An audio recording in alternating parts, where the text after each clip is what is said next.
que o vienen al teórico o lo ven por aula híbrida, pero la idea es que ustedes sí o sí tengan el contacto con las clases teóricas.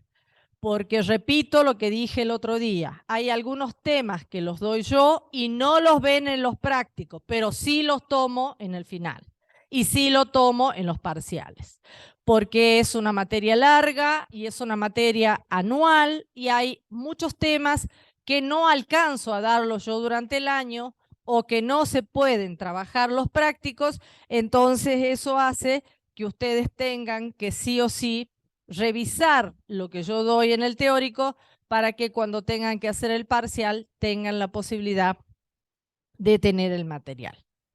¿Hasta acá está claro? ¿Alguna pregunta? Sí, sí, para los teóricos.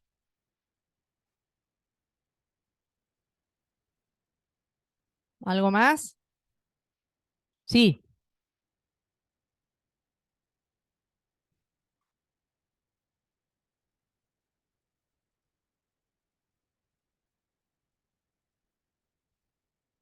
¿La práctica qué?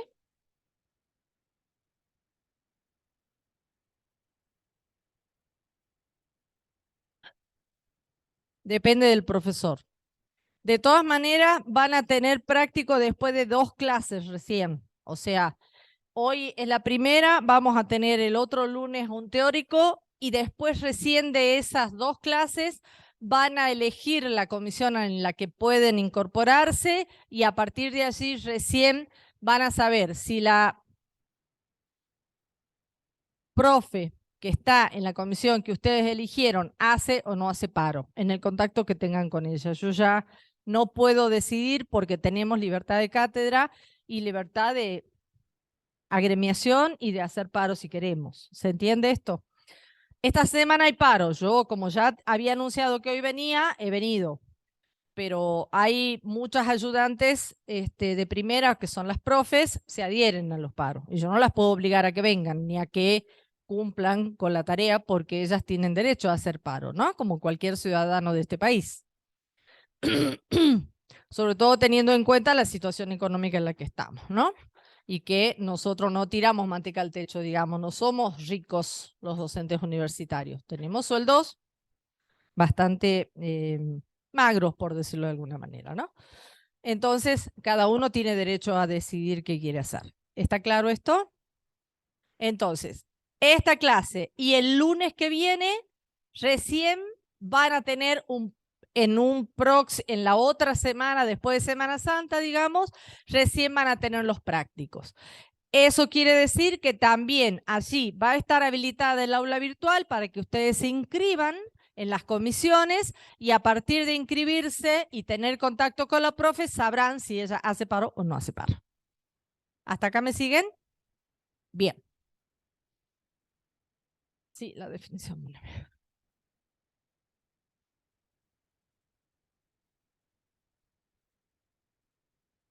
Bien. Ustedes han visto ya la definición de trabajo social.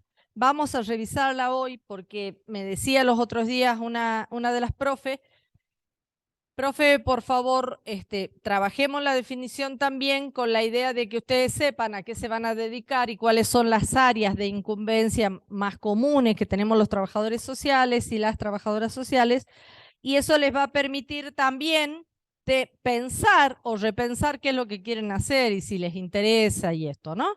Entonces, por eso, en función de eso, he preparado esta filmina. Allí está el número de la ley con la que ustedes van a trabajar y vamos a trabajar de acá en más, que es la 27072. Como dice allí, se aprobó el 10 de diciembre del 2014 y se promulgó el 16 de diciembre de ese mismo año. Al año siguiente, en el 2015, en noviembre, se aprobó el plan de estudio en el que ustedes están y el 2015 se inscribe la primer camada para la licenciatura completa en esta facultad. Entonces, estamos con ley nueva al momento de aprobar nuestro proyecto de carrera y a la vez también dentro de ese plan de estudio está incorporada esta definición. Por lo cual, esta va a ser la definición con la que nos vamos a manejar en lo sucesivo, por lo menos en mi cátedra de este año y del año que viene.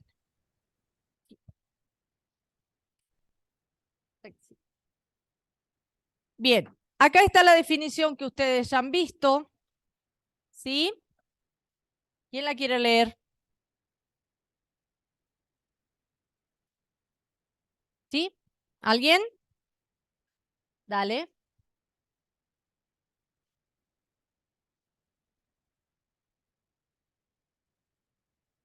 Entendiéndose como trabajo social a la profesión basada en la práctica y una disciplina académica que promueve el cambio y el desarrollo social, la cohesión social y el fortalecimiento y la liberación de las personas, los principios de la justicia social, los derechos humanos, la responsabilidad colectiva y el respeto a la diversidad son fundamentales para el trabajo social.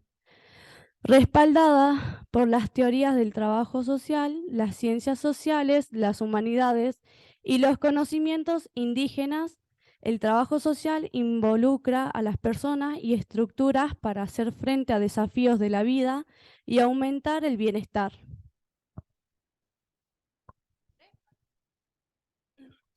Muchísimas gracias, Valentina. Teniendo en cuenta cómo está planteada la definición, esa definición está en el artículo 4 de la ley 27072 y a mí se me ocurrió esta forma de que ustedes la estudien para que la puedan recordar después, ¿sí? Y entonces dice, ¿qué es?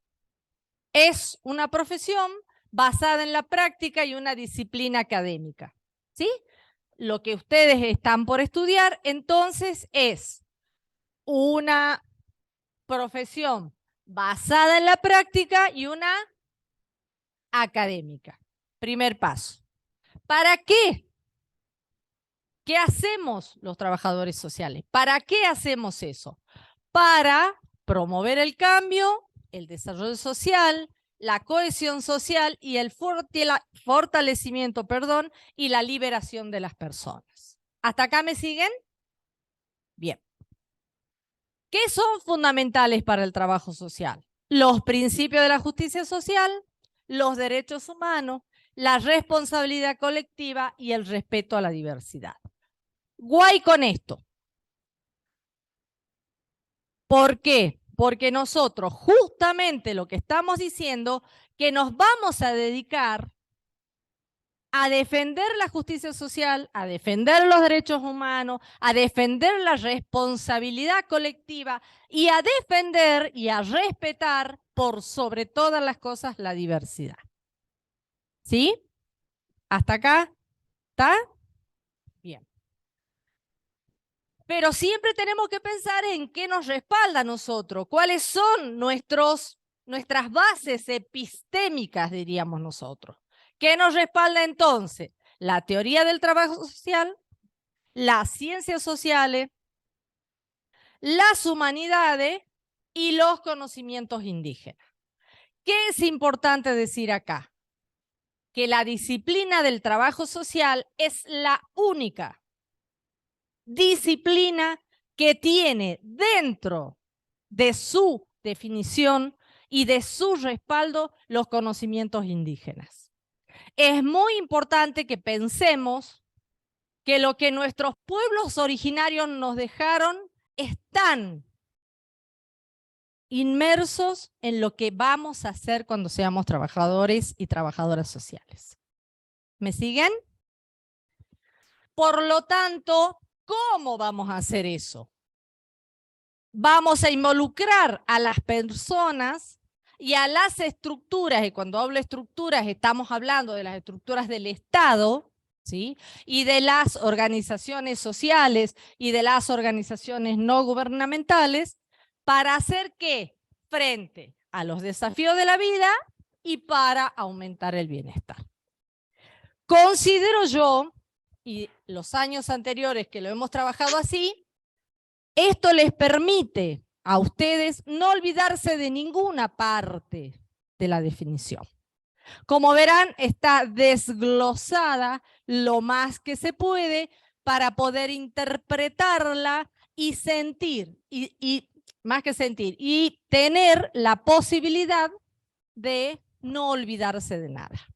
Ahora, no olvidarse de nada significa saber lo que estoy diciendo. Porque si yo digo que es una profesión basada en la práctica y una disciplina académica, lo primero que tengo que saber es que si es una profesión basada en la práctica, nos vamos a dedicar los y las trabajadores sociales a realizar acciones de tipo interventiva que tenga que ver con la práctica cotidiana de los sujetos. ¿Y por qué decimos que es académica? ¿Qué les parece? ¿Dónde están sentados ustedes hoy? En una facultad. ¿Y por qué? El estudio, ¿sí? Académico, dice. O sea, tenemos un marco epistémico y aparte una currícula que cumplir. Eso quiere decir académico. Y dice, ¿qué vamos a lograr entonces? Promover el cambio, el desarrollo. Esto es a lo que nos vamos a dedicar. Eso vamos a intentar hacer desde nuestro ejercicio profesional, promover el cambio, el desarrollo social, la cohesión, o sea, la unión de las personas, el fortalecer a esas personas y liberarlas también a veces de muchas situaciones complejas que viven cotidianamente. Todo esto, teniendo en cuenta los principios, como dije antes, siempre pensando que todo nuestro accionar profesional tiene que estar destinado a defender los derechos humanos y la justicia social. Y pensando en que la diversidad es nuestra forma de expresión para poder proteger a los y las ciudadanas que tienen vulnerados sus derechos. ¿Sí? Y como dijimos, siempre el respaldo de la teoría del trabajo social, de las ciencias sociales, las humanidades y los conocimientos indígenas. ¿Por qué? Porque debemos respetar lo que piense el otro, desde el lugar del otro, siempre que eso que piense el otro no atraviese o rompa la estructura de los derechos y la justicia social. ¿Sí? A su vez, ¿para qué vamos a hacer todo esto entonces? Tratando de involucrar a las personas, porque las acciones no las hacemos nosotros, las van a hacer otros. ¿Quiénes son esos otros y otras? Esos ciudadanos y ciudadanas que vienen a nuestro encuentro y que necesitan cambiar algunas cuestiones de su vida cotidiana para poder mejorar su calidad de vida y su bienestar general. ¿Hasta acá está claro? ¿Sí? ¿Al fondo? ¿A la derecha o a la izquierda? Aparte de que hace calor, ¿qué otra cosa? ¿Se entendió?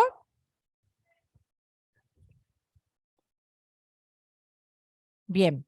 ¿A qué me refiero con que cuando digo justicia social? Nosotros tenemos que entender que los y las ciudadanas tenemos que estar integrados en un sistema que por lo general, y esperamos que así sea, que sea democrático, ese sistema tiene un sistema de justicia que protege a los y las ciudadanas. Esa justicia tiene que ser social, tiene que estar integrada dentro de lo que es ese desarrollo social que va a necesitar nuestra comunidad. ¿Se entendió? O sea, va a estar siempre entendido en ese sistema de protección que tenga que ver con los principios humanos. La justicia social es una de ellas. ¿Sí?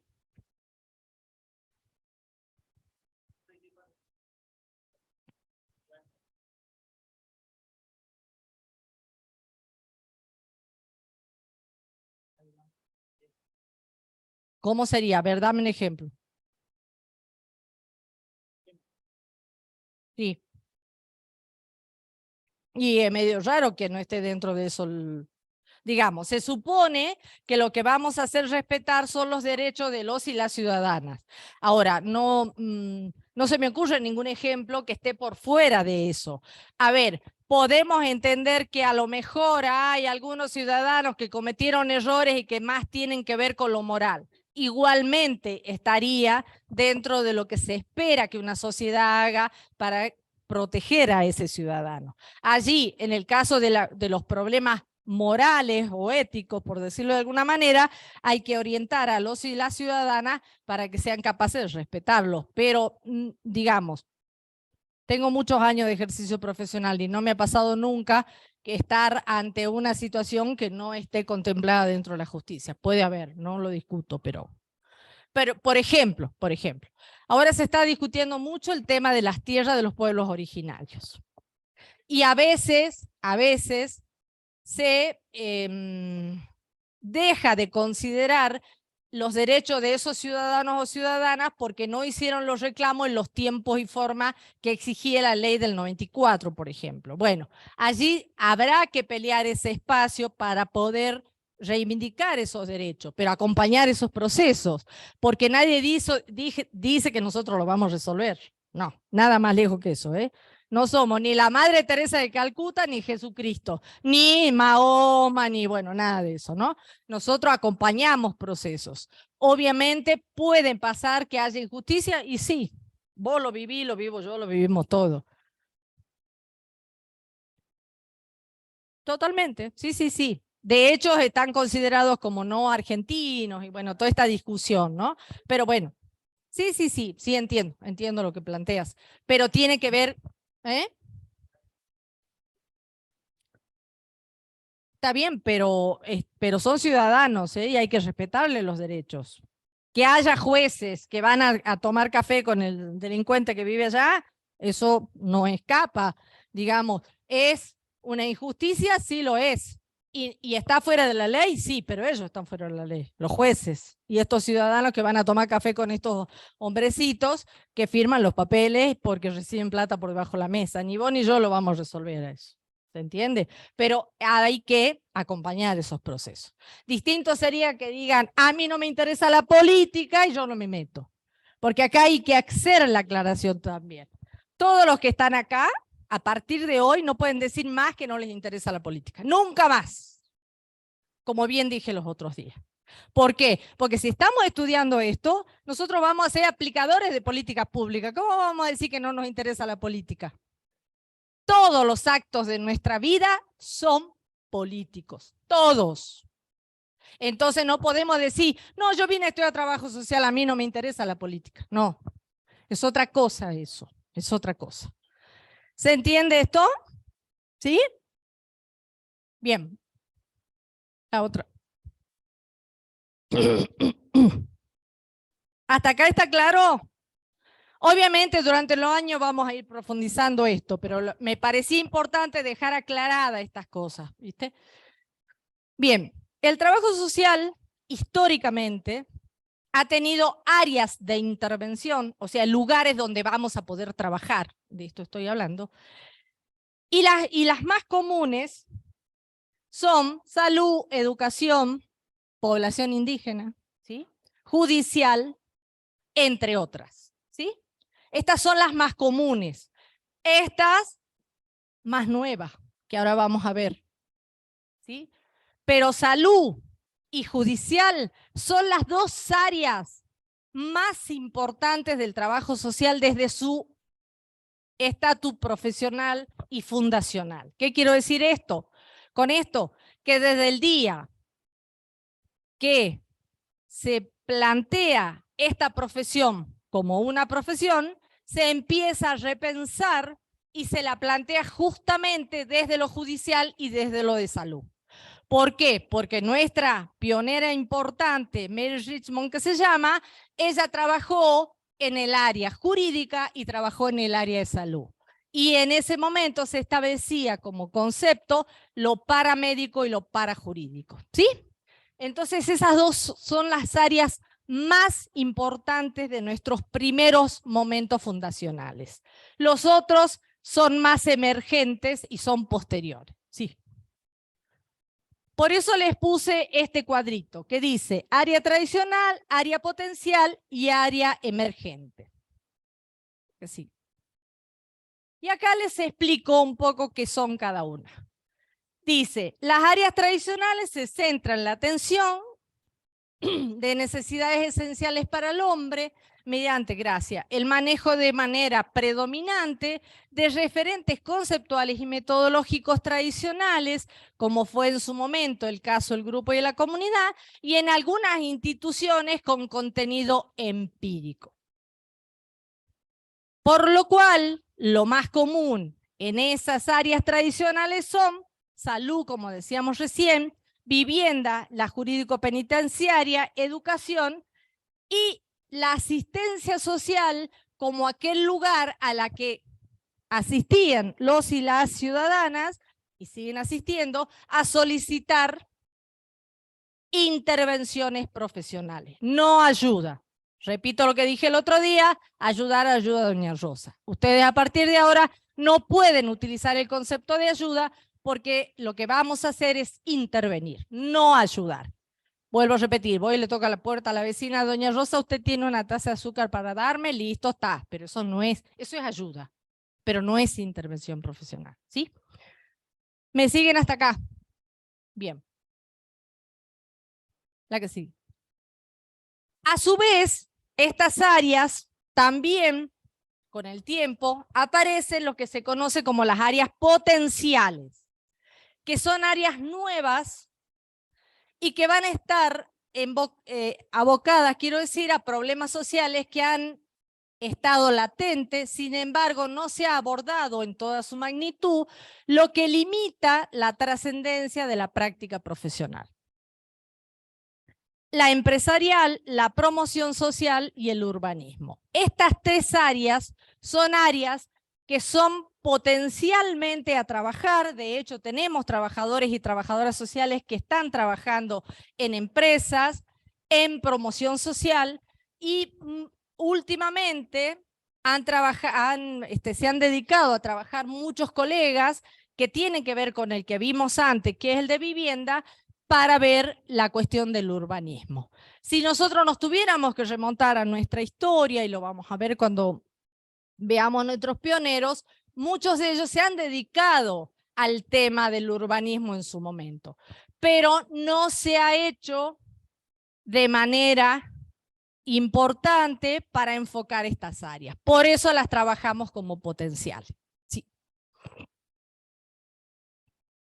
Y por último, las áreas emergentes. Fíjense lo que dice, se ubica en problemas y grupos sociales cuyas manifestaciones y repercusiones no se tiene prevista y son efervescentes, urgentes y trascendentes para la dinámica actual. Pásamelo, pásamelo. De estas, ¿cuáles creen ustedes que son emergentes, por ejemplo? Y que se trabaja mucho ahora. Los derechos humanos sí, pero dentro de los derechos humanos, ¿qué? ¿Qué más? No, a ustedes están leyendo lo que dice ahí. Les estoy preguntando a ustedes, ¿qué les parece dentro de los derechos humanos, de los derechos municipales y regionales y grupos vulnerables, cuáles serían esas problemáticas que son emergentes, que hace poco que aparecieron y que están como muy en boga en este momento?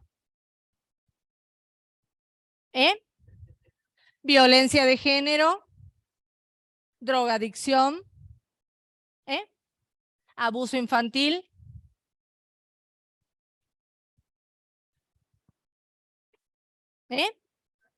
trata de personas, también. Ajá. Sí, población infantil se estudió siempre y cuando veamos los pioneros vamos a ver que ellos se han dedicado desde siempre a los niños, ¿sí? Pero es verdad que las leyes protegiendo más los derechos son más recientes. También, sí, se entiende, son cosas emergentes que van apareciendo a medida que la sociedad va desarrollándose y va teniendo la posibilidad de crecer de desarrollarse y de pensar en nuevas problemáticas sociales que surgen en el medio. ¿Se entiende?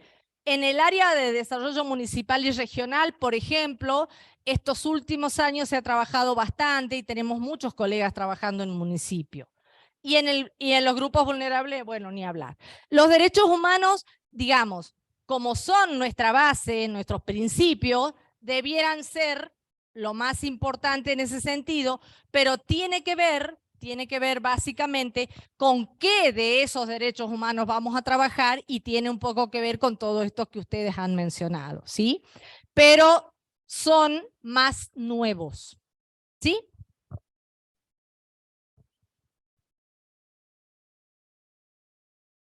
Creo que ese es el último. Bien. ¿Hasta acá me siguen? La idea es un pequeño pantallazo para que ustedes sepan cuáles son las áreas donde puede trabajar un trabajador social, teniendo en cuenta las áreas potenciales, las áreas emergentes y las tradicionales. Obviamente, a medida que va pasando el tiempo, y de hecho desde que yo estudié hasta ahora, aparecieron como muchas áreas que se van desarrollando. Pero la idea era tener clara la definición, por lo menos aproximada, y pensar cuáles son las áreas donde me puedo dedicar. Esto de movida en principio, ¿sí? Eso.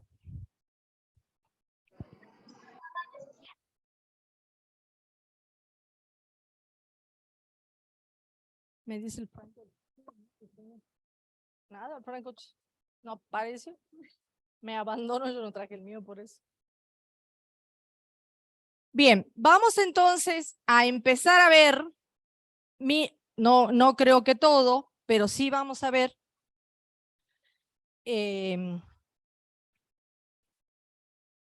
algo de lo que corresponde a la primera bolilla.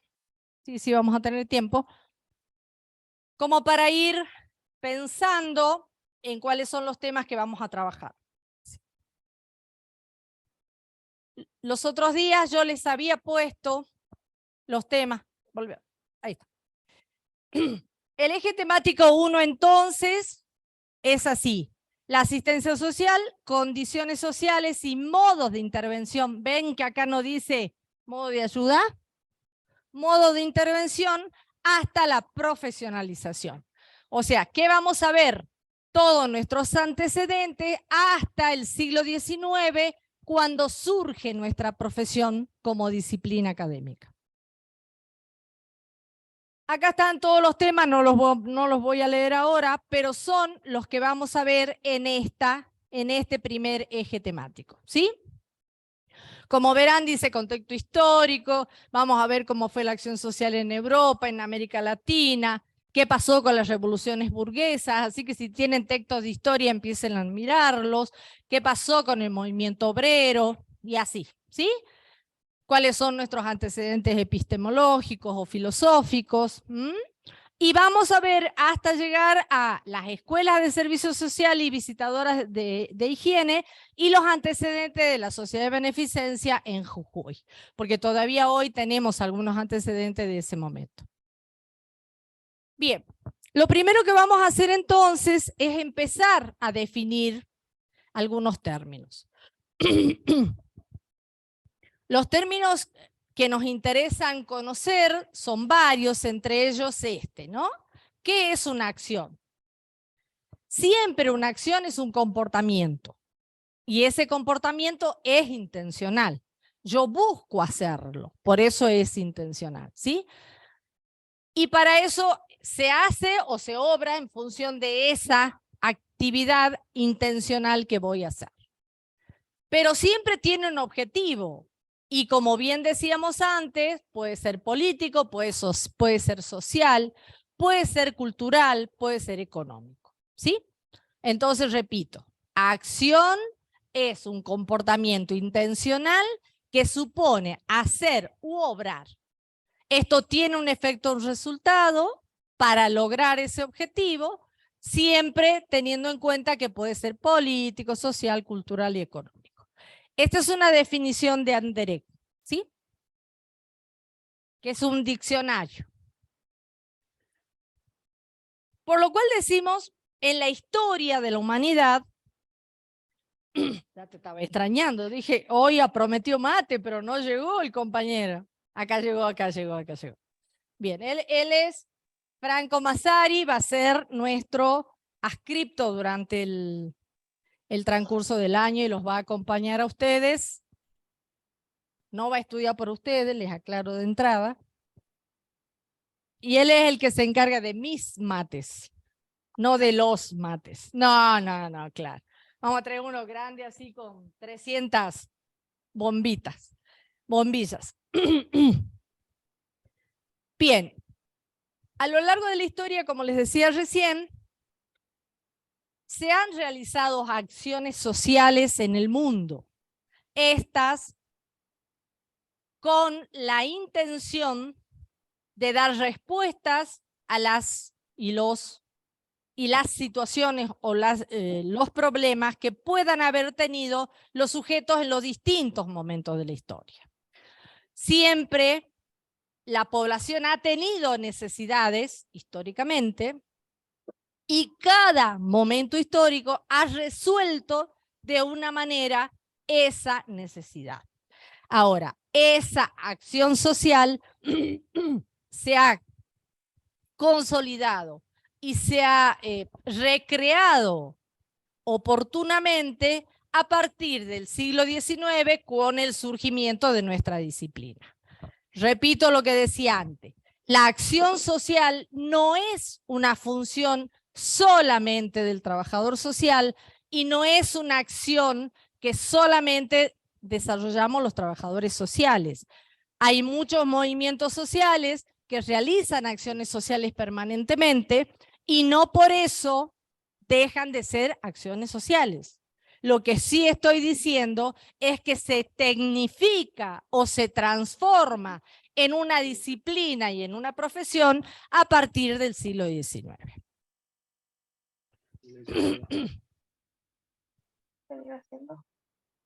Bueno, allí hay, como verán, una imagen que habla de esta actividad, de esta imagen que nos muestra cómo en la unión con otros podemos desarrollar acciones tendientes a mejorar la calidad de vida de los sujetos.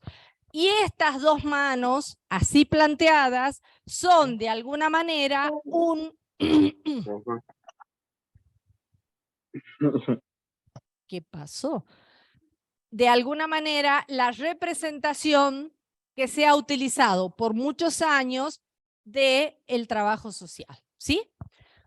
Bueno, y acá abajo tenemos una imagen de ciudadanos transitando una actividad. Bien, como dijimos antes, vamos a ir definiendo y fíjense, esa acción social dice que es todo esfuerzo consciente, organizado y dirigido individual o colectivamente y tiene de alguna manera una finalidad. Esa finalidad siempre va a estar y va a tender a mejorar o transformar la situación que un ciudadano o un grupo de ciudadanos tenga. Pero también podemos decir entonces que es un conjunto de actividades, por lo mismo que dijimos arriba, porque es organizada, ¿no es cierto? Conjunto de actividades que realiza, en este caso, un trabajador o trabajadora social, ¿sí?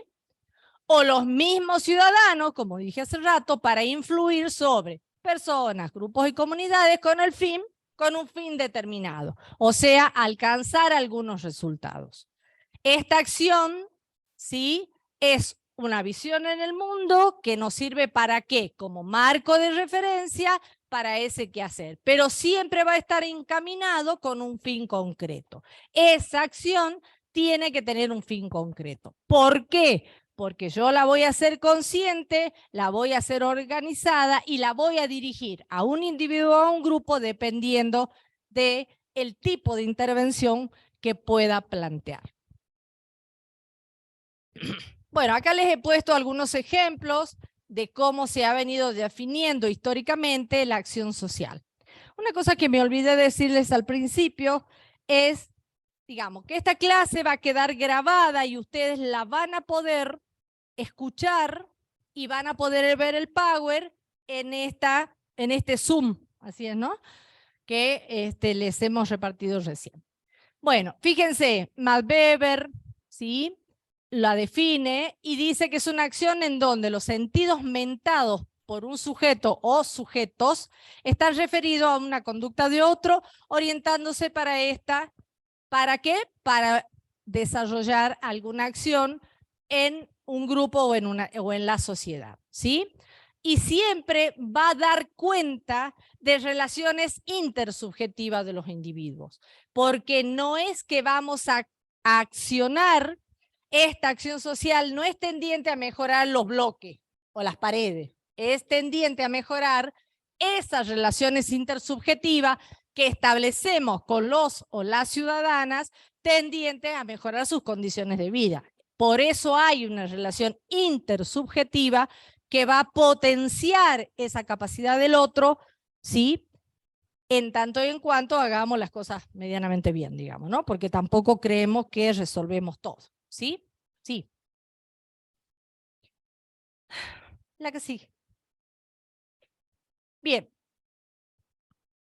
Como decíamos, hay varias definiciones, podemos estar pensando en distintas cuestiones, pero acá sí es importante que empecemos a definir un poco más finito, digamos, esto, porque vamos a ver algunos autores que nos van a plantear, dependiendo del momento histórico en el que se desarrolle esta acción, van a plantear que en un momento fue caridad, en otro momento fue beneficencia, y la caridad y la beneficencia la ejecutaron y la llevaron a cabo todas las organizaciones religiosas, católicas quiero decir, y las filantrópicas son todos aquellos hombres y mujeres que tienen y les interesa mejorar las condiciones de vida de los sujetos.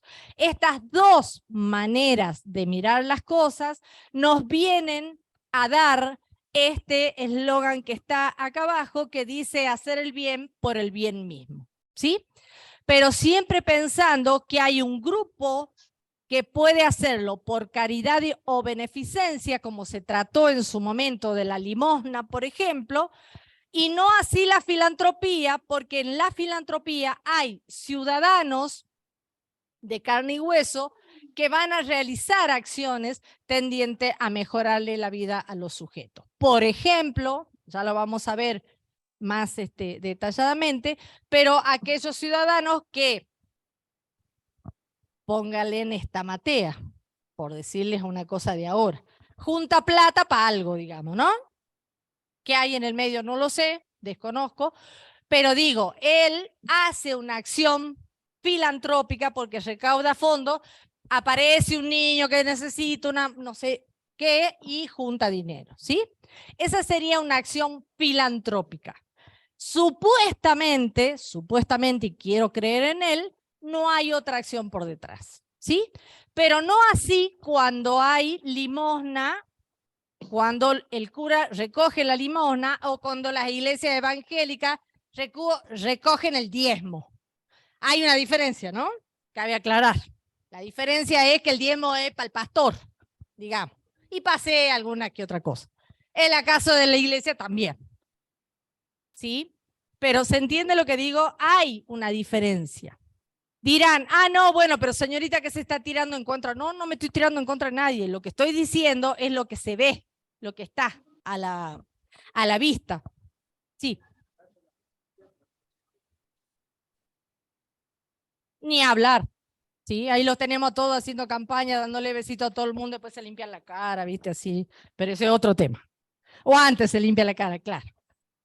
Sí, obviamente, pero digamos, vamos a entrar en esas cuestiones cuando veamos qué pasó en cada momento de la historia. Pero lo importante es que a ustedes les quede claro, digamos, de movida, que la caridad y la beneficencia están más conectadas con las acciones que desarrollaban las iglesias católicas cristianas. Y cuando digo cristianas, entran las evangélicas, por supuesto. Y la filantropía son aquellos ciudadanos o ciudadanas que recaudaban en su momento, porque se sigue haciendo filantropía, ¿no? y se sigue haciendo caridad de beneficencia. No se han perdido estas cosas. Aquel ciudadano o ciudadana que recoge algunos... Está haciendo un calor espantoso. Recogen algunos recursos y se los destinan para acciones tendientes a mejorar las condiciones de vida de algunos sujetos, ¿sí? Pero siempre pensemos que ese concepto tenía que estar acá. Hacer el bien por el bien mismo, ¿sí? Resolver, cambiar, lograr alguna acción distinta, ¿sí? ¿Está? Bueno. Como les decía hace rato, vamos a analizar brevemente cuáles fueron las primeras formas de acción social. Y acá les voy a hacer una aclaración. A nosotros nos interesa sobremanera, digo nosotros como cátedra, a que tengamos en cuenta que estas primeras formas de acción social las vemos para tener la posibilidad de conocer nuestros antecedentes, ¿sí? Así como cuando queremos ver cómo era mi papá, mi mamá, mi abuela, mi abuelo, de dónde venían y qué sé yo, así vamos a ver los antecedentes de nuestra profesión. Ahora, la idea es que esos antecedentes no nos hagan quedarnos solamente ahí, porque eso es historia y lo que necesitamos es saber cómo fue nuestra profesionalización. Por eso este año he hecho ese cambio en el programa, porque antes esta era una sola bolilla, entonces van a rendir y lo primero que dicen es primera forma de acción social, bla, bla, bla, bla, y nada más, ¿sí? Y creen que aprobaron la materia por eso. Entonces ya cansada la profe de esto, dijo, lo saco. Harto cansada, 6 años escuchando a la misma cantinela, ya me cansé, ¿sí? Definitivamente. Entonces las hemos reducido bastante con la idea de que centralicen más su atención en la profesionalización, sin dejar de pensar que muchos de estos ciudadanos y ciudadanas que realizaron acciones en su momento fueron nuestros precursores, nuestros antecesores o nuestros reformadores sociales, que nos dejaron cosas importantes, ¿sí? Es simplemente por eso. Bien. Y entonces vamos a encontrar dos grandes grupos que son la asistencia social natural y la selectiva. Cuando nosotros hablamos de asistencia social natural, ¿qué se nos ocurre?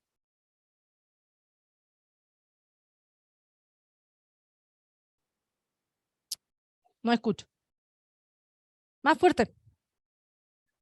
¿Cómo?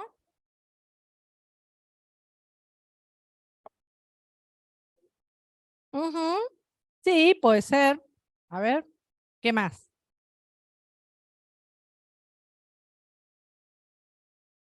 ¿Alguien más? Uh-huh. ¿Qué más? Acá nada está mal, ¿eh? Vamos viendo y vamos aportando. Sí. ¿Qué más se les ocurre de la natural?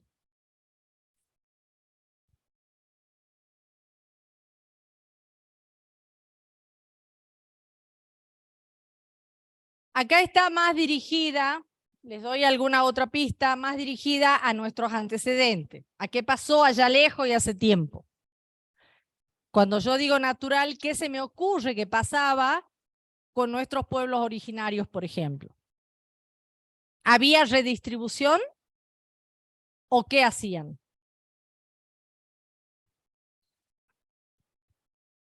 ¿Estudiaron historia ustedes? Algo. Ajá, bien. Es un buen indicio eso. Bien, sigamos porque... Bueno, lo primero que vamos a hacer entonces es definir lo que se entiende por asistencia social.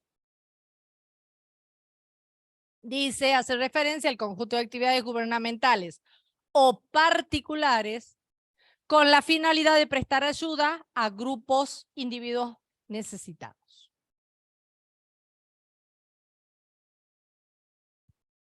¿Sí? ¿Qué dicen los chicos inteligentes que tengo en el chat?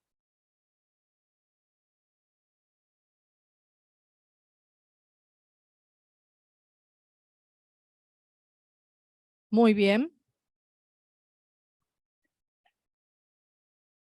Y por lo menos se ocupó, papá. ¿Qué querés que te diga?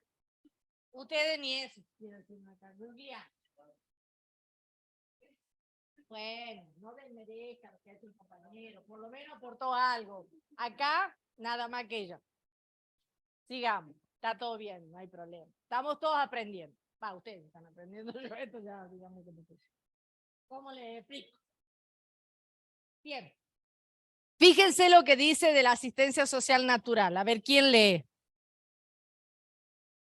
¿Alguien? ¿Fuerte? Sí. Ahí hay uno, mira.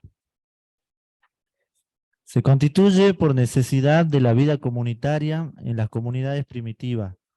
Nos, dice, Facilita. nos facilita comprender la presencia de la cooperación, la solidaridad, la ayuda mutua, la socialización de bienes, recursos, servicios y la distribución tribal de la época precolombina, redistribuida sistemáticamente para imponer la explotación del hombre por el hombre, generador de la Limosna, limosna, la filantropía, filantropía, la fraternidad, fraternidad. el socorro, la caridad, la beneficencia, entre otros. Bien, gracias. Está bien, está perfecto. Yo tampoco, no te da problema. ¿Qué se entiende de eso?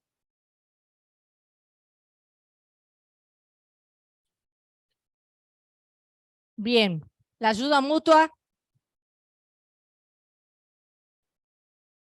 Pero eso está más abajo, ¿eh? Yo quiero la primera parte que me digan. ¿Qué palabra les llama la atención de allí? Primitivas. ¿Qué querrá decir? Comunidades primitivas. Pueblos originarios. ¿Y cómo redistribuían ellos?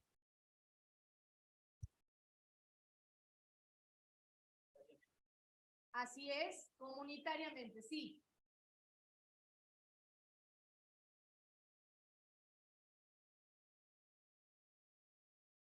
Recolectores.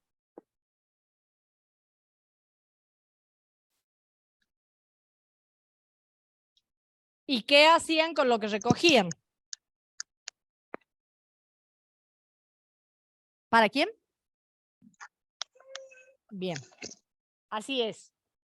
Todos lo que se recogía se redistribuía para los miembros de ese clan o de esa tribu, ¿sí? En función de lo que está en la primera parte de las comunidades primitivas. Muchos de nuestros pueblos originarios, hasta no hace muchos años, hacían eso. Y también hacían el trueque. ¿Saben lo que es el trueque? Cambio. Yo tengo pasto, vos dame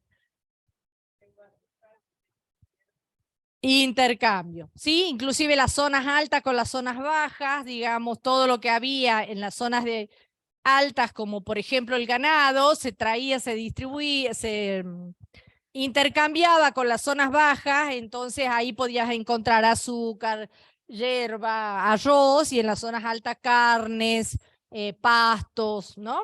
¿Se entiende? Entonces, nuestras comunidades, hasta no hace muchos años, ¿sí? Siglo XIX, XVIII, todavía XIX, inclusive en el parte del XX, se hacía trueque, ¿sí? Entonces, el precio de las cosas, al no existir el capitalismo, era un precio simbólico. Yo necesito hierba y vos necesitas carne, el precio era la necesidad del otro. ¿Se entiende? ¿Está? Bien. Claro, pero es natural, no naturaleza, ¿eh? Natural en el sentido comunitario, digamos, que se redistribuía y que tiene que ver con estos conceptos que están acá: cooperación, solidaridad, ayuda mutua y socialización de los bienes, ¿sí? Lo que decía el compañero está en la segunda parte y ya ahí aparece el capitalismo, digamos, ¿no? Porque ya impone al hombre, ¿sí? Y el hombre tiene que trabajar para conseguir sus bienes. Ya es otra historia. Pero en esa segunda parte, por eso habla de que en este primer periodo no había explotación del hombre por el hombre. Justamente lo que había era comunitarismo. Se redistribuía y se compartía los bienes y los recursos que tenía la comunidad. Así es, así es. Por eso dice, fíjense lo que dice.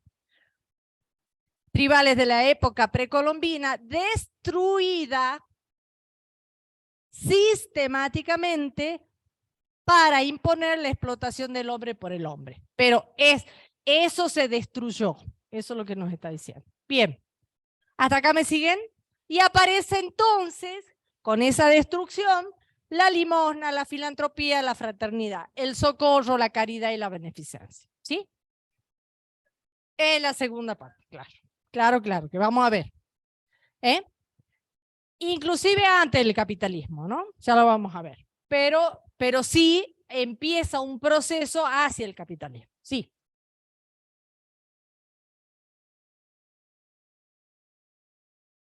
Bien, y acá van a tener este cuadro, que es el cuadro este que yo les digo que no quiero que me lo digan más, ¿sí? Pero no importa, lo tienen que saber.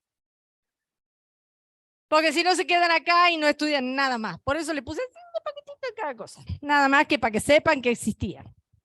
Dice, las clases de asistencia social. Por un lado, entonces, está la asistencia social natural, de esta que estuvimos hablando, la tribal, la solidaria, la de cooperación. La asistencia social selectiva, que a su vez se divide en tres. La individual, voluntaria, la organizada por el clero. ¿Quién sería el clero? La iglesia. Y la asistencia social estatal. ¿Quién sería el estatal? El Estado. Entonces, esas son el tipo de asistencia social selectiva. Tiene estas tres categorías. A su vez aparece la asistencia social organizada, donde ya aparecen nuestros precursores, y la asistencia social tecnificada, que es en la que vamos a terminar este primer eje temático, donde aparece la profesionalización. Este texto y todo este material está en Torres Díaz, Historia del Trabajo Social, un libro bello, precioso, que tiene muchísimo para leer y que nos aporta toda esta primera parte, inclusive hasta la profesionalización, ¿no? Un libro muy interesante que si lo quieren yo lo tengo, pero ya no se puede comprar. Y tampoco está digitalizado. Lo podemos digitalizar, pero no está digitalizado. Yo les he digitalizado nada más que los que van a usar para los prácticos, pero el resto lo tengo, no tengo problema. Lo podemos digitalizar si lo quieren y lo dejo ahí al frente en Claudio para que el que quiera sacar copia lo saque. ¿Sí? Tranquila, compañera, tranquila. Espere que me vaya a mi casa, lo busque y vuelva, pues. Claro, no me apuren si me quieren sacar buenas, por favor les pido. Ya soy viejita, tranquila. Muerte de calor.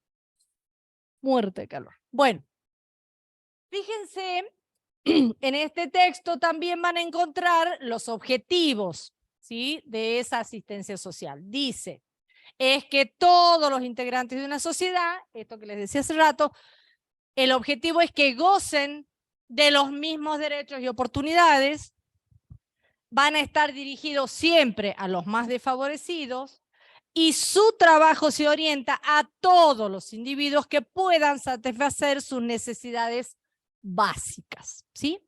Estos serían los objetivos que se plantea la asistencia social. Bueno, y ahora entramos en lo que es la asistencia social selectiva.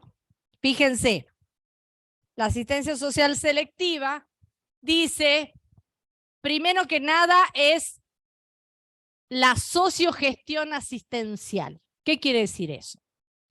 Que se va a gestionar a nivel social ese tipo de asistencia. Y que esa asistencia, al ser selectiva, es clasista. ¿Por qué? Porque va a seleccionar a los beneficiarios. Porque siempre hubo pobres, ¿eh? Y siempre hubo necesidades, siempre, históricamente, ¿sí? A excepción de la redistribución de la asistencia social natural, ¿sí? Pero después, siempre. Por lo cual entonces los selecciona, los rotula, ¿y qué hace? Le entrega migajas, ¿sí? ¿Para qué? Para que resuelvan los problemas, así, de a poco. Poquito nomás, para que no se empachen, decía mi abuela, ¿sí? ¿Saben lo que es el empacho, no? Digo, porque capaz que van a decir, ¿qué está diciendo la profe? Bueno, así es la profe, para que la vayan conociendo. Bien, entonces dice, en una asistencia social clasista se selecciona, se rotula a los beneficiarios de las migajas materiales. ¿Para qué? Para disminuir ese estado de miseria, pero disminuir. No estamos pensando en resolución de problemas, estamos disminuyendo. ¿Sí? A los que han sido conducidos a través de la historia por los amos, los mercaderes, y acá está apareciendo lo que vos decías hace rato, los amos, los mercaderes, los nobles, los señores feudales, los terratenientes y los burgueses. ¿Sí? Allí va a aparecer, obviamente, como bien dice el compañero, las categorías estatutarias, digamos, ¿no? O sea, esto de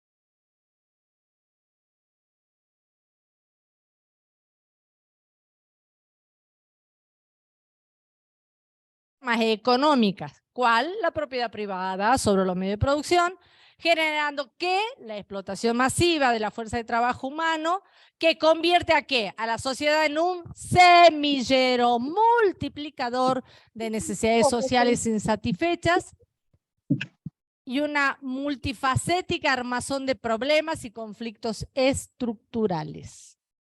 ¿Me siguen hasta acá? Bien.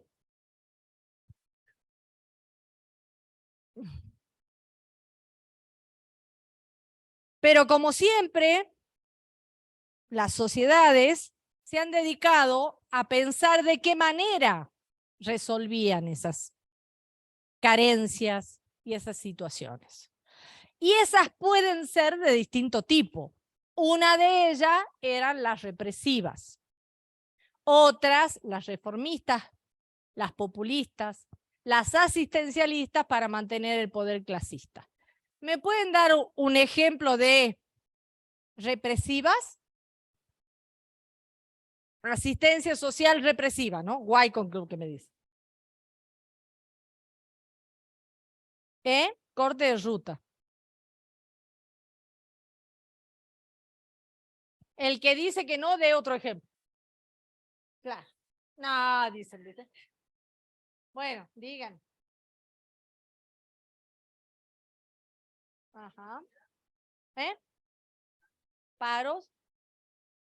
¿Y qué tendría de represivo el paro?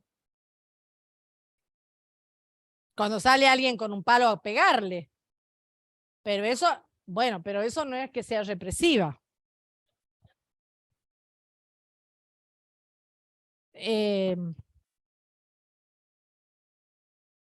Bien. No va por ese lado. Ahora les explico por qué les digo eso. En los inicios de nuestras reformas sociales, aparecieron lo que se conoció como la asistencia social represiva que tenía las características de un decreto que sacaron los ingleses, los alemanes, los franceses en algunas comunidades, para aquellas personas que deambulaban en la calle, las metían presas. Ese era esa era la manera de resolver la cuestión de la asistencia social de ese individuo. Por eso se dice que es represiva. Lo metían preso y lo hacían trabajar. ¿Sí? Porque el criterio era, ¿cuál? A ver. Lo que manda la corona. ¿Qué más? ¿Qué dijeron por acá? Digamos. Que no estaría bien. ¿Cómo?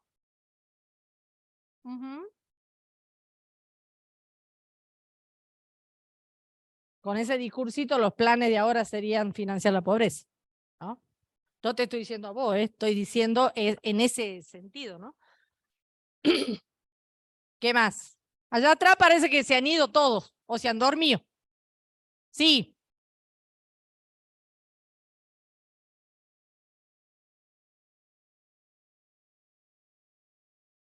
En Inglaterra se creó la carrera de trabajo social.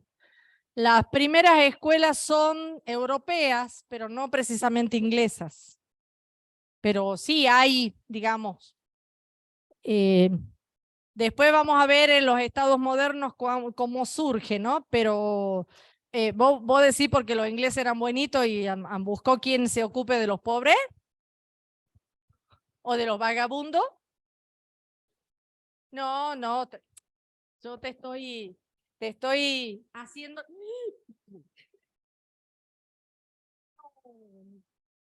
Soplé en vez de...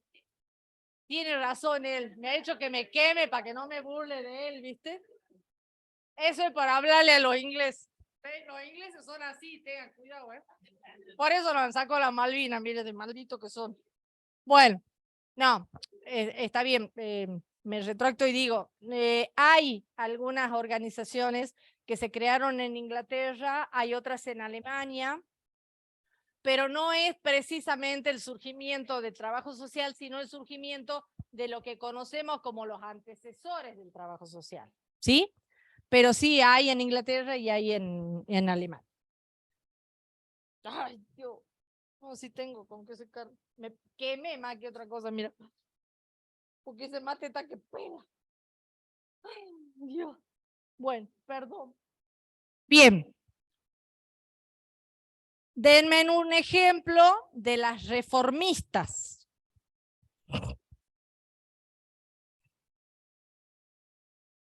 ¿Qué tipo de asistencia social puede ser reformista?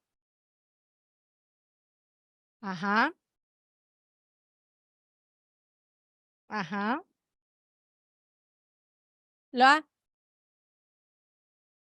Pero eso sería de los estados modernos, ¿no? Estamos hablando de allá lejos y hace tiempo, pero sí, sí, sí, claro. ¿Qué más?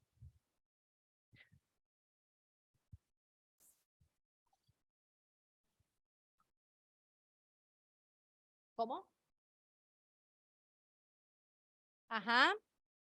El compañero dice empezaron a cobrar impuestos.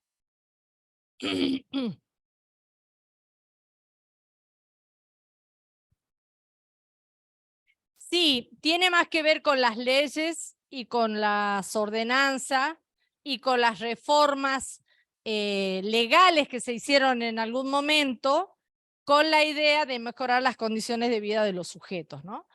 Y Natalio Kirchnerman dijera que nuestros antecesores fueron reformistas. ¿Por qué?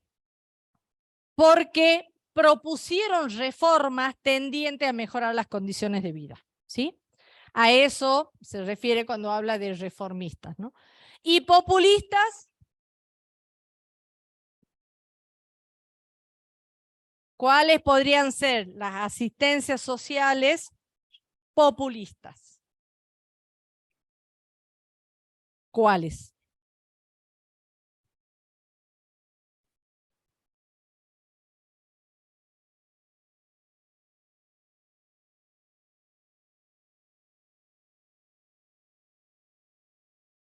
Las meriendas, las que le dan a los chicos en la escuela, ¿decís? ¿Te referís?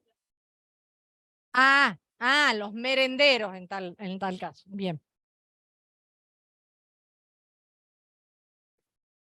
¿Qué otra cosa se les ocurre que pueden ser populistas? ¿Cuándo les entregan mercadería? ¿Eso me dijiste?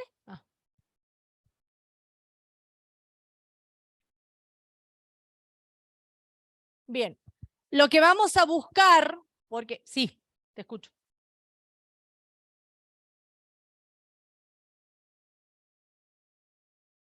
¿Cuándo? ¿Sí? Sí. No te entendí. ¿Sí?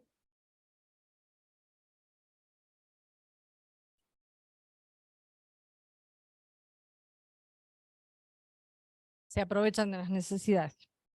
Bien.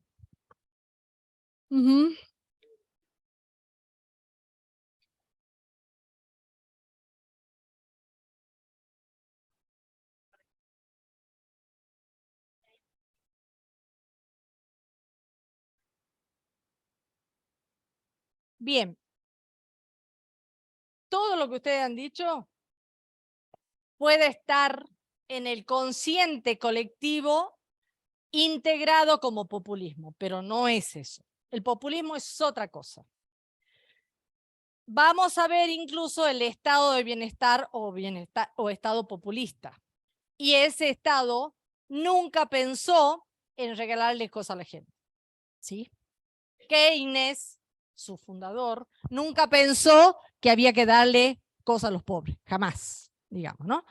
Pero sí es interesante porque esos conceptos están en nuestro consciente, ¿sí? En nuestro consciente colectivo, entendiendo que esa es la forma de darle subsidio a la gente y demás, ¿no? Todo esto es una falacia bien importante que la vamos a ir trabajando durante el año. Para eso, ¿qué vamos a hacer? Agarrar un diccionario y buscar las definiciones de populismo. Por supuesto que no lo van a escuchar ni a Leuco, ni a Macri, ni a ninguno de ellos, ¿no es cierto? Porque no estoy hablando de eso, estamos hablando de conceptos de algún texto que respalde alguna corriente del pensamiento. ¿Se entiende esto? Entonces, por eso vamos al diccionario, ¿no? Y no a buscar a estos, claro, no a buscar opinadores seriales, ¿sí? O opinadores colectivos, sino a buscar conceptos que tengan que ver con concepciones históricas de las ciencias sociales, ¿sí? Bien. ¿Y las asistencialistas cuáles serían? Ahora sí, dame, pero voy a hacer así, ¿viste? Como para no... Es que no es que no es que no lo quise soplar, sino que yo hablé así y no, es que se volvió por la bombilla. ¿Cuáles serían? Denme un ejemplo de asistencialistas.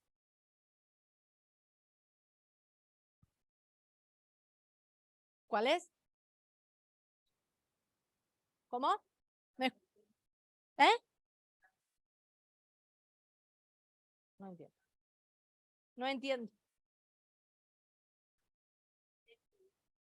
Que están presentes las asistencialistas. Uh-huh.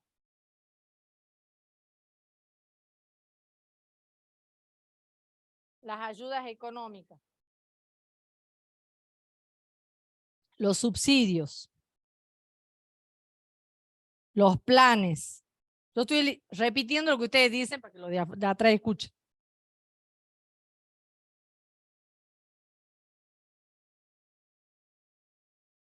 Todos esos, vuelvo a repetir lo que dije antes, están en el consciente colectivo. Están en esa masa social que pensamos qué pasa con las cuestiones asistencialistas. También, pero siempre tenemos que tener en cuenta lo que dice siguiendo ahí. ¿Todo eso para qué es? ¿Qué dice ahí? Sí. Mantener clasista. ¿Sí? Entonces, es profeso, a propósito la profe les pregunta la definición de cada una, pero como ustedes no están leyendo lo que sigue, están dando ejemplos y está todo bien porque esa es la idea, pero siempre tenemos que tener en cuenta que todas esas respuestas tienen y tendrán un objetivo, que es mantener el poder clasista.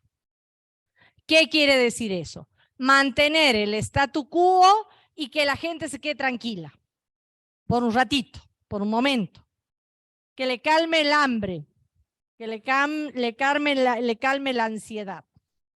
Pero todas y cada una de esas tuvo y tiene que ver con un momento de nuestra historia, ¿sí? Por eso están puestas ahí. Fíjense, la represiva dice para controlar, ustedes leyeron arriba nomás y no leyeron las definiciones, controlar los movimientos de protesta y emancipación, la represiva. Las reformistas para legitimar y modernizar el Estado. Las populistas para hacer un llamado a la falsa participación popular. La democratización controlada y el desahogo de presiones y tensiones sociales acumuladas por la aguda explotación, las esperanzas frustradas, fíjense qué miserable que él, y las miserables a las que han sido sometidas. Y las asistencialistas para aminorar los crecientes estados de carencia de los desposeídos de bienes y recursos materiales. Por lo tanto, la asistencia social selectiva es de carácter paliativo. Nunca genera reforma, nunca genera transformación. Es momentista, es para hoy, ¿sí? Por eso habla de la limona, de la hostilidad temporal, los consejos de ancianos. Ahora, guay con esto.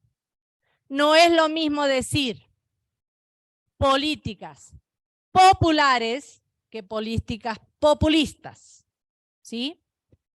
Esto lo vamos a ir analizando en el transcurso de nuestra formación. Sí.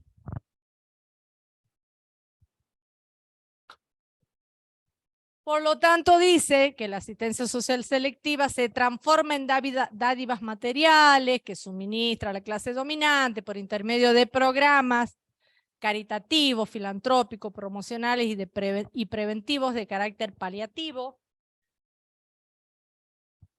Y fíjense lo que dice ahí. Y adormecedor, ¿sí?, de los intereses populares afectados por el hambre, la deshabitación, insalubridad y la ausencia de servicios públicos, el analfabetismo, la prostitución, el alcoholismo, bueno, todo eso, ¿sí? O sea, todas estas asistencias sociales selectivas tienen y han tenido y van a seguir teniendo un carácter de tipo paliativo. La idea es que esas asistencias se transformen en acciones tendientes a reformar o transformar la situación estructural de una sociedad. Si no, sigue siendo paliativa, ¿sí?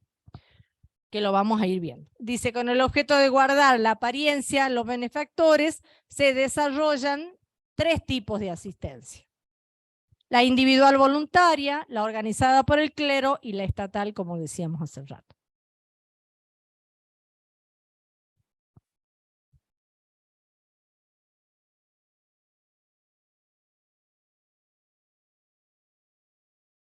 Bien. Acá vamos a ver una pequeña clasificación, un pequeño detalle, digamos, de lo que se entiende por asistencia social individual voluntaria. En este caso aparece doña Rosa cuando le da algo a la vecina, cuando tiene alguna ropa que ya no usa y la regala. Van a aparecer todas estas formas de asistir. Pero siempre tenemos que tener en cuenta que se puede entender como la práctica del amor al prójimo expresado en obras materiales y apoyo en relaciones interpersonales. Pero como virtud cristiana de alto sentido humanista y moral, como socorro para cumplir con el bien común y como justicia social obligatoria para los adinerados. Permítanme que me ría. Y claro, si los adinerados no quieren ni pagar los impuestos, imagínense, y nos hacen pagar a nosotros. Pero bueno, así lo expresa Tordesillas, ¿sí?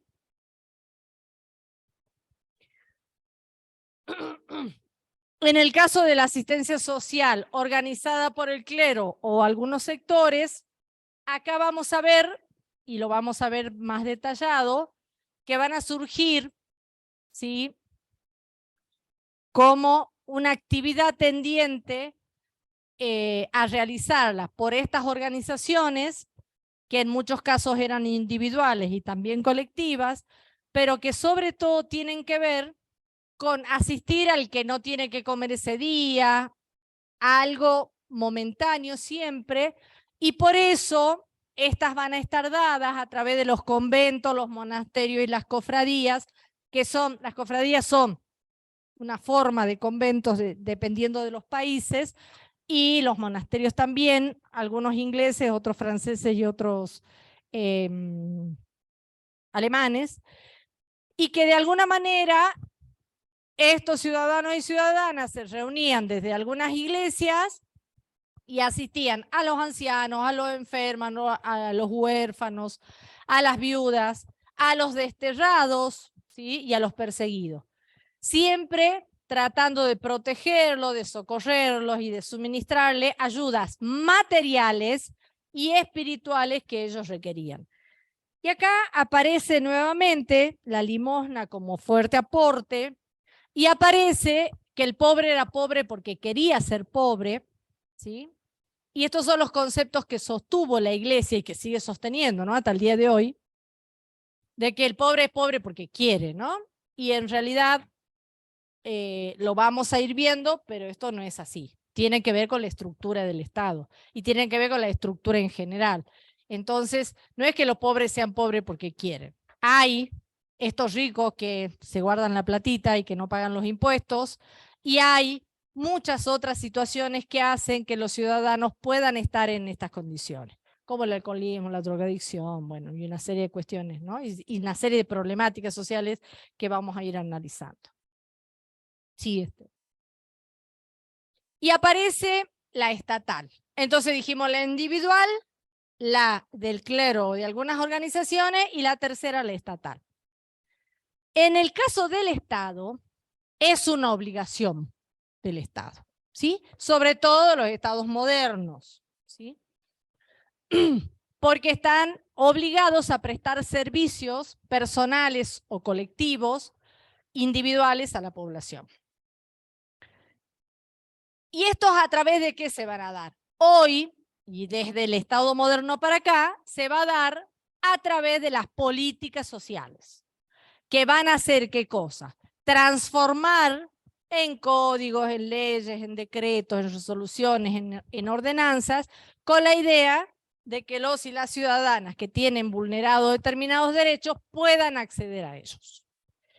Obviamente esto no quiere decir para nada que a todos se les da, que todos pueden recibir y demás. Estoy diciendo simplemente que cuando se trata de acciones destinadas o realizadas por el Estado, se llaman políticas sociales. Esto estoy diciendo. Y acá aparecen algunos de los históricos. El Código de Hammurabi y el Babilónico, estos son, ¿de dónde son? ¿De qué países? La ley mosaica isabelina y las leyes de pobres. Ahí aparece la ley, la que cuando preguntaba el compañero de Inglaterra, ¿no? La ley de pobre es una ley inglesa. La isabelina, española, así es. Y las mosaicas, estudió poco historia, parece. Poco. Bueno. ¿Eh? Más o menos la secundaria, sí. Sobre todo si hemos tenido un profe que lo único que quería es que sepamos cuántos años, en qué año era, estábamos en el horno, ¿no? Bueno. Y después aparece lo que son las ordenanzas y las cédulas reales que promulga en su momento la corona española con la idea de, a través de los pueblos, de las invasiones que hemos tenido, proteger supuestamente a los pueblos originarios y llevarse todos los recursos que se llevaron de la Argentina, ¿no? Argentina, de todos los países americanos, digamos. Sí. Bien. Hasta acá, preguntas, comentarios.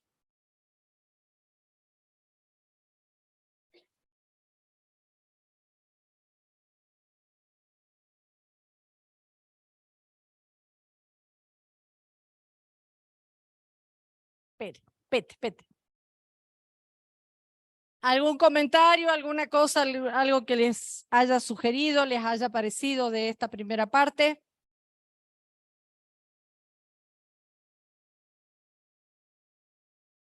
Nada, parece. ¿Estuvo todo bien o no entendieron nada? Son las dos opciones.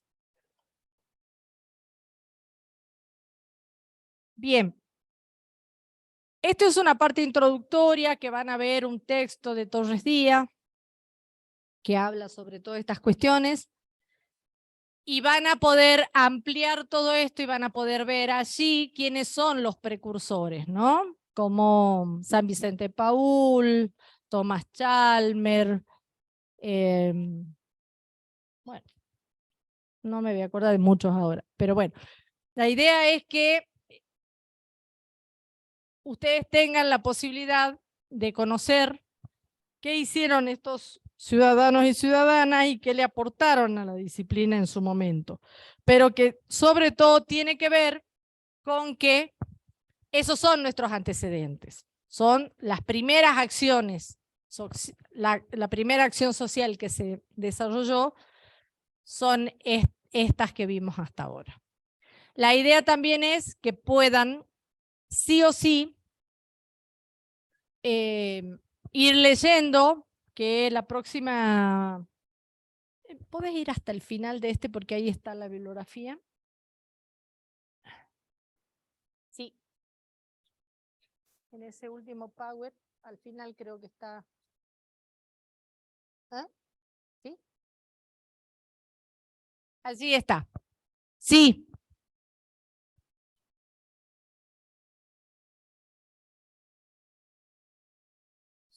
Sí. Sí.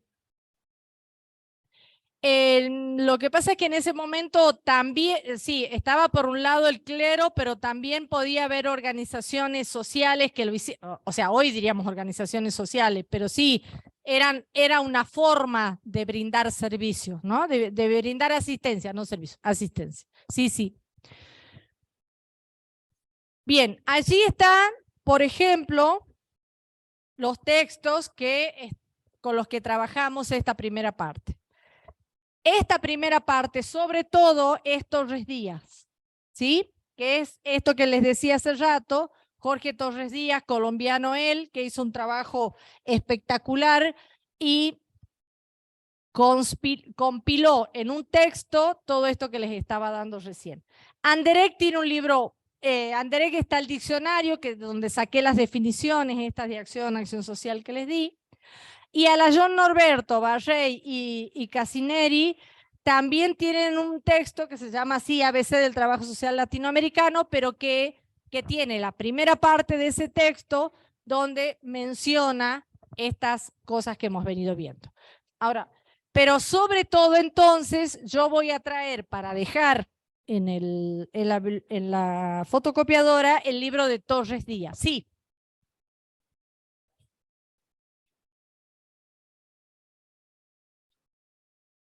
¿Me estás preguntando?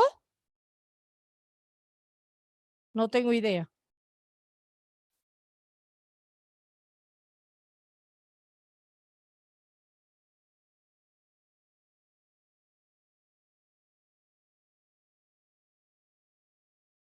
Ah, bueno, está, sí, ahora entendí. ¿Por qué se adoptó el modelo europeo?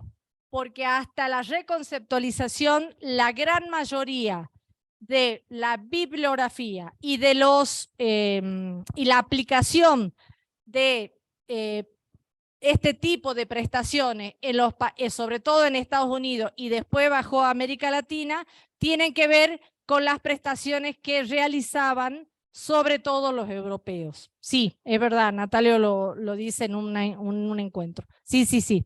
No te entendía la pregunta, perdón. Sí.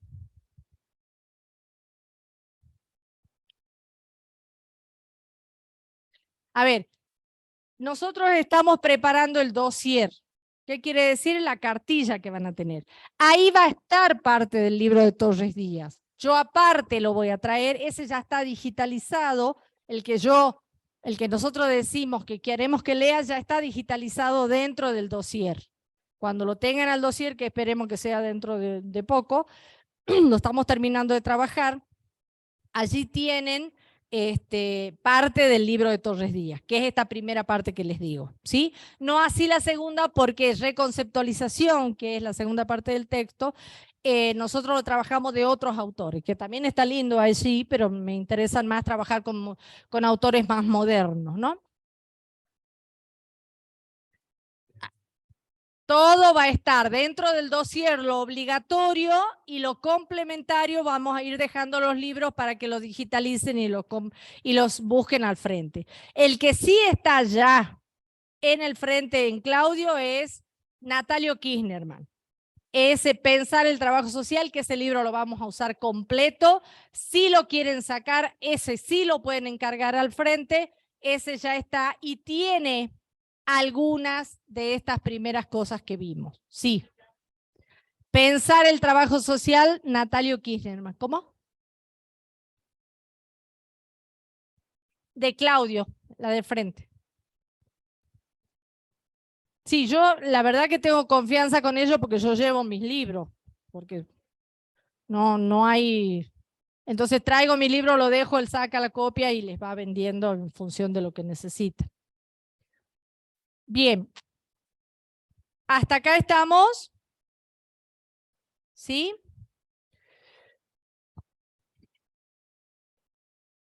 ¿Alguna pregunta? Ah, bueno, la pregunta del compañero de las comisiones. En la próxima, una cosa que es importante es que estén inscritos en el aula virtual. ¿Todos están inscritos en el aula virtual? ¿Quiénes no?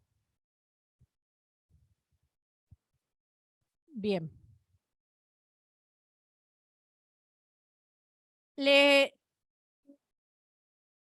Directamente estos dos ciudadanos ilustres que tengo acá delante, que si no fuera por ellos, aparte de quemarme, me pasarían otras cosas, les van a subir en el Face un videíto para que lo puedan hacer, ¿sí? El que no lo pueda hacer igual, tienen tutorías, las agrupaciones, bueno, distintas personas que les pueden ayudar. En tu caso, vamos a tratar de que un JUPRODI te pueda ayudar, ¿sabes? ¿Cómo es tu nombre? Vamos a ver, Nicole, si alguno de los chicos de un JUPRODI te puede ayudar o algún solidario compañero de los 700 que tengo acá que te pueden ayudar a cargar, ¿sí? Para que puedas escuchar, ¿no? Escuchar sí, no tenés problema. Bien. Para que pueda escuchar la compañera que es no vidente, amblíope, discapacidad visual. Bien, bien, me acaba de dar lección la compañera. Gracias. Discapacitada visual. ¿Sí? Está bien, discapacidad visual. Está. Amblíope es un tipo de ceguera. Entonces, ella necesita que alguien le ayude a poder entrar. ¿Sí? Veremos a ver cómo lo hacemos. Igual, entonces, lo importante, chicos y chicas, es que estén inscriptos en el aula virtual. ¿Por qué? Porque así voy a terminar de organizar, ya estaba bastante organizada, pero voy a volverla a mirar, y tienen las profes con la cantidad de alumnos que puede tener cada profe, porque esa cantidad de alumnos depende no solo de su cantidad de horas como docente, sino de la capacidad que tienen las aulas donde van a tener los prácticos. Que hay aulas para 60, otros para 40, otra para 80 y así. ¿Sí? Creo que lo que más grande hay son 60 o 70 personas. Entonces, allí en el aula van a poder ingresar y poder ver cuánta capacidad tienen cada una de las docentes. En el caso de la profe Carolina Aparicio y en el caso de la profe Mirta Vargas, ellas dos son las que menos alumnos van a tener. Las otras tres profesoras sí tienen más horas y ellas pueden tener más alumnos, ¿sí? Entonces, es importante que se registren en el aula. Vuelvo a repetir la pregunta. Levanten la mano los que no están inscritos en el aula virtual. Ah, son poquitos. Bien. Lo pueden ver a Franco, a Dana o a cualquiera de las organizaciones que están como para que los orienten. La pregunta sería, ¿los que le falta ingresar es porque todavía no han entregado toda la documentación? Ah, bien. Es porque todavía no tienen... Claro. No, es que no les han dado turno tardío. Es más, en muchos casos han perdido los turnos y les han tenido que volver a dar, ¿no? Bien, sí.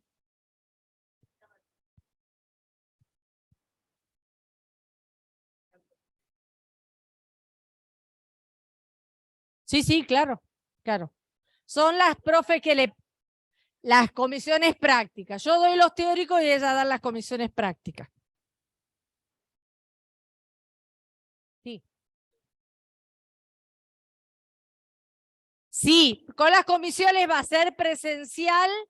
Tienen clases de consultas que pueden ser virtuales, pero lo va a determinar cada una de las profes. Pero por lo general van a ser presenciales, ¿sí? Van a ser acá, pueden ser en la Facultad de Ingeniería frente a la calle Gorriti y puede ser, pareciera que no han conseguido, son muy chiquitas esas aulas, ¿viste? Sí. Perdón. En la próxima clase les voy a decir a partir de cuándo, ¿sí? El próximo lunes, ahí les voy a confirmar, porque vuelvo a repetir lo que dije antes. Me tengo que sentar a mirar el aula virtual a ver si están habilitadas para la inscripción de comisiones. Eso es un mecanismo técnico que lo tengo que ver, que no me acuerdo si ya está.